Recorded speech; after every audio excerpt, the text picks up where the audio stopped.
শ্রীকৃষ্ণের বহু পুত্রের মধ্যে শ্রীকৃষ্ণের প্রধানা মহিষী রুক্মিণীর পুত্র প্রদ্যুম্নকে প্রধান বলে গণ্য করা হয়। প্রদ্যুম্নের অঙ্গ সৌষ্ঠব ঠিক শ্রীকৃষ্ণেরই মতো। শ্রীকৃষ্ণের শুদ্ধ ভক্তরা প্রদ্যুম্নের সৌভাগ্যের মহিমা কীর্তন করে বলেন, আদর্শ পিতার আদর্শ পুত্র। হরিবংশ গ্রন্থে প্রভাবতীকে হরণ করার সময় প্রদ্যুম্নের কার্যকলাপের বর্ণনা করা হয়েছে।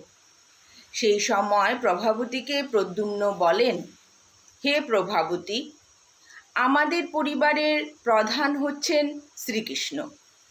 তিনি হচ্ছেন স্বয়ং গরুর বাহন বিষ্ণু এবং তিনিই আমাদের পরম প্রভু। তিনি যে আমাদের সব সময় রক্ষা করছেন সে সম্বন্ধে সম্পূর্ণ নিশ্চিত থাকার ফলে কখনো কখনো আমরা এত গর্বিত হয়ে পড়ি যে আমরা ত্রিপুরারি শিবের সঙ্গে লড়াই করতেও ভয় পাই না।